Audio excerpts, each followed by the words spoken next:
Bismillahirrahmanirrahim. Assalamualaikum warahmatullahi wabarakatuh.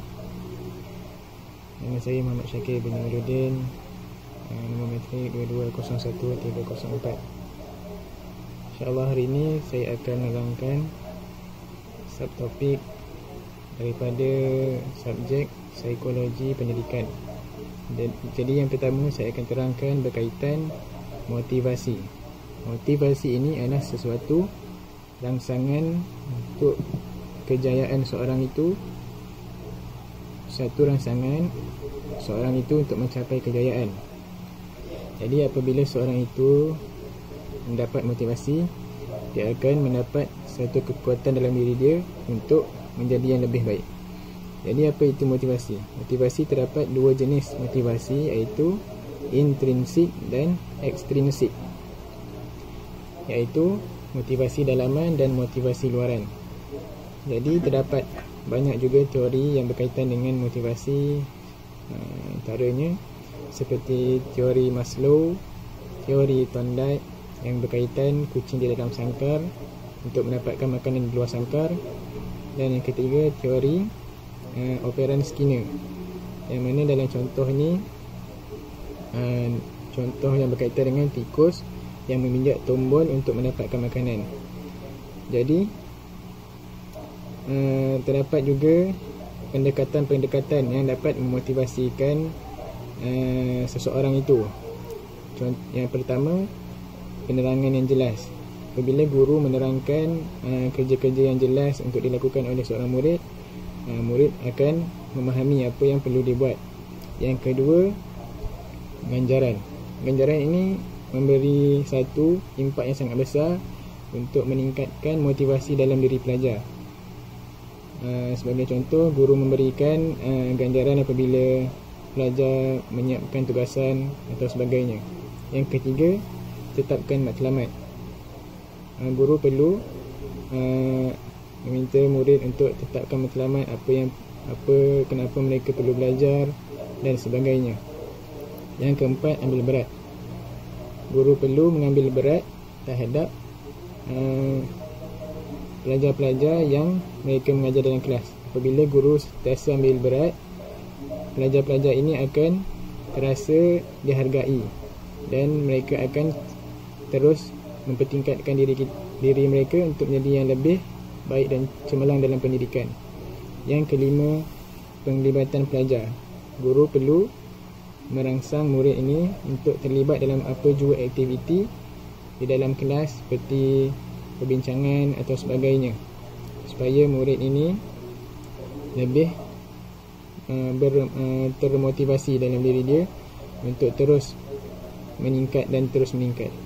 Jadi akhir sekali, motivasi ini perlu sangat penting dalam diri pelajar untuk terus kekal semangat di dalam pencapaian akademik dia dan terus berjaya di dalam pendidikan mereka.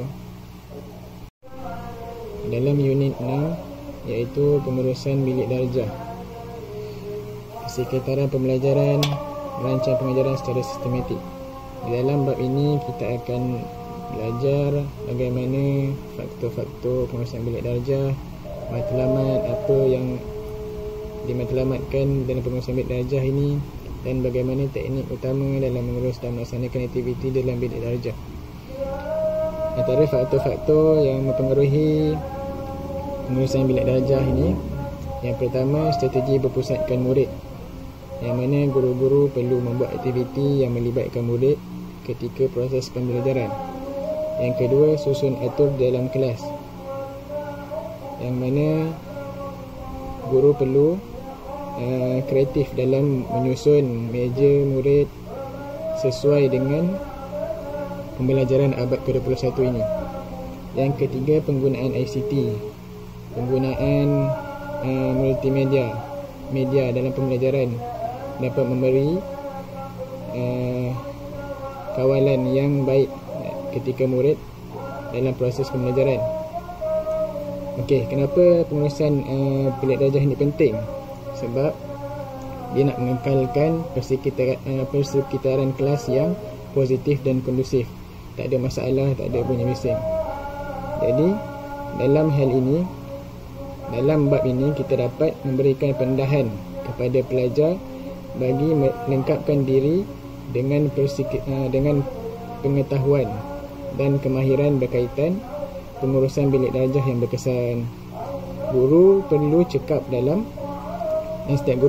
dalam menjalankan tanggungjawab sebagai pengurus. Ketika guru mengajar, dia tanggungjawab dia sebagai pengurus dalam kelas untuk mengawal dan memastikan bilik darjah dapat dilaksanakan dengan teratur. Aktiviti-aktiviti di dalam kelas dapat berjalan dengan lancar ketika proses pembelajaran, dan fizikal pelajar yang selesa berada di dalam kelas ketika melaksanakan aktiviti.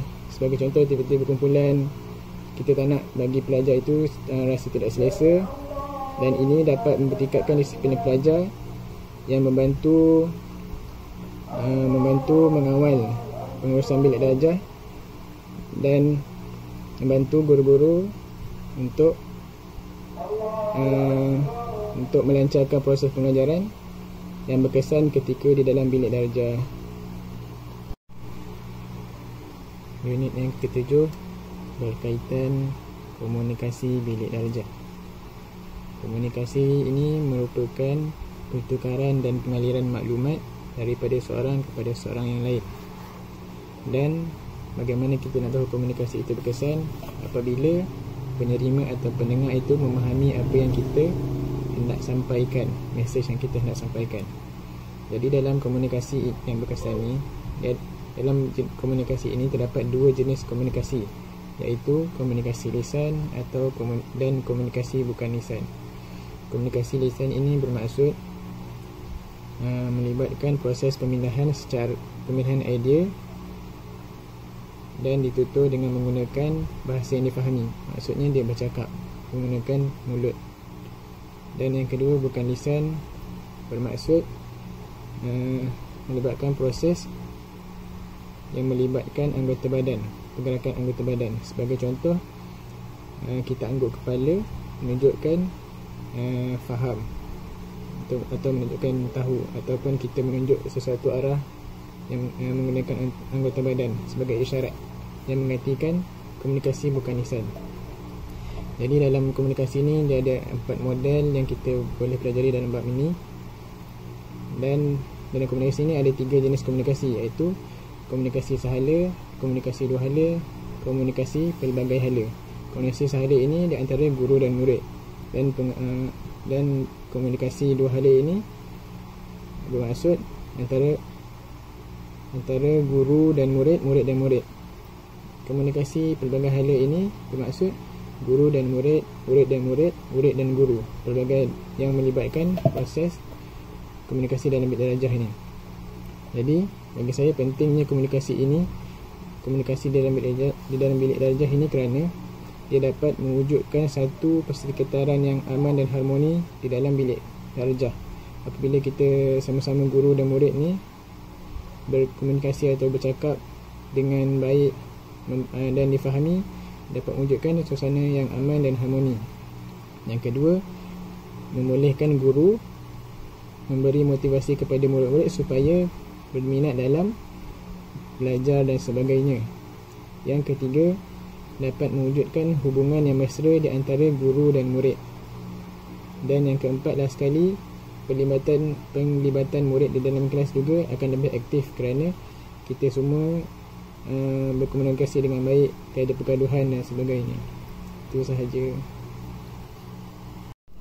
Untuk unit yang ke-8, kreativiti, pemikiran kreativiti. Dalam bab ini kita boleh tahu apa dia perbezaan antara pemikiran kreatif dan kritis. Apa itu pemikiran?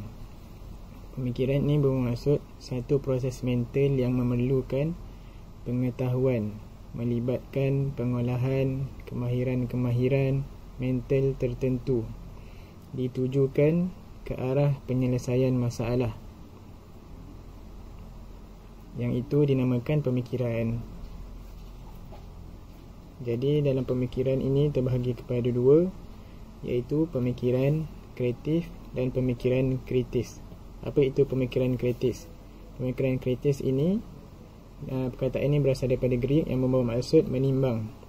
Yang menimbang itu membawa maksud menilai, kita membezakan, mencetuskan, menyoal sama ada benda itu salah atau betul. Kenapa pentingnya pemikiran kritis ni? Dia mengajarkan kaedah-kaedah pemikiran yang digunakan untuk berhujah secara lebih berkesan. Itu pemikiran kritis. Apa dia pemikiran kreatif? Pemikiran kreatif ini merupakan kebolehan untuk mencipta, menghasilkan dan mengembangkan sesuatu idea. Kita boleh membuat sesuatu tu lagi, kita fikir lagi ke depan. Maksudnya pemikiran kreatif. Dia merupakan keupayaan seseorang untuk mencipta sesuatu yang baru dan pada masa yang sama mampu mengolah idea. Maksudnya dia lagi besar pemikiran dia. Jadi pemikiran kritis dan kreatif ni bagi saya dia sangat penting kepada kita ketika mengajar dalam kelas, sama ada guru atau murid, supaya apa yang kita ajar dan apa yang murid dapat terima daripada pengajaran kita tu, dia dapat berfikir dengan lebih matang dan lebih tinggi lagi pemikiran dia. Okey, itu saja daripada saya. Assalamualaikum warahmatullahi wabarakatuh.